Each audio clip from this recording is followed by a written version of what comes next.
اهلا بكم في فيديو جديد من قناه تفجير وتدمير. يا جماعه عشان خاطري اهتموا بالسبسكرايب وتفعيل زر الجرس. ليه بقى؟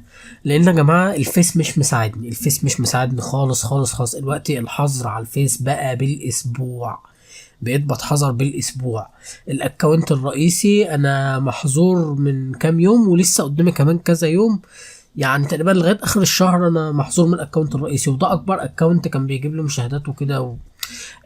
في الاكونت الفرع اللي كنت بنشر منه الايام اللي فاتت كان يعني برضو هو المتابعين بتوعه قليلين، بس يعني لحد ما الناس بدات تعرفني من الاكونت ده وبداوا يتفاعلوا معايا. انما النهارده بقيت بنشر من اكونت محدش يعرفني فيه خالص، ويعني اجي انشر على الجروبات مفيش حد اصلا شايف البوستات بتاعتي.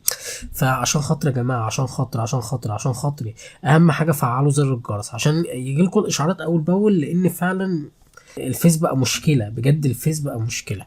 عشان خاطر يا جماعه دي حاجه.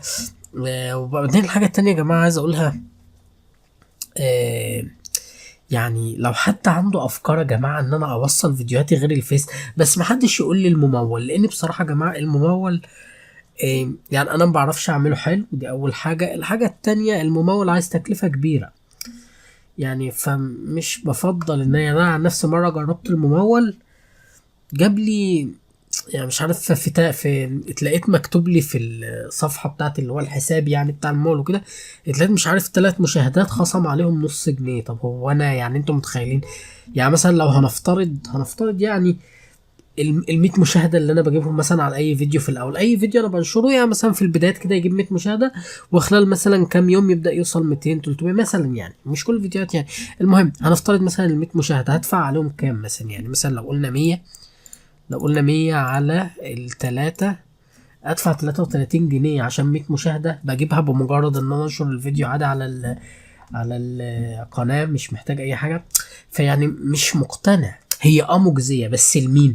للناس اللي قنواتهم كبيرة، لان اوريدي بتبقى القناة منتشرة بقى في اليوتيوب وفيديوهاتها منتشرة. فلو يعني بيبقى الفيديوهات بتاعتها اتأرشفت بقى في اليوتيوب، والريتش بتاعها مش عارف اوصفها ازاي.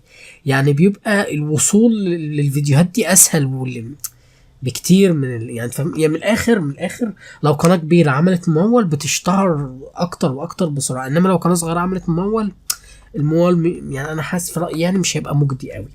فاللي عنده اي افكار يا جماعه بجد قولوا لي، لان والله انا تعبان جدا مع الفيس بجد. وبعدين الفيس دلوقتي كمان بقى بيقفل اكونتات كل شويه بدون اي سبب، فالحاجه بقت يعني حاجه زهق يعني. وشكرا جدا لكم، والى لقاء اخر في فيديو جديد.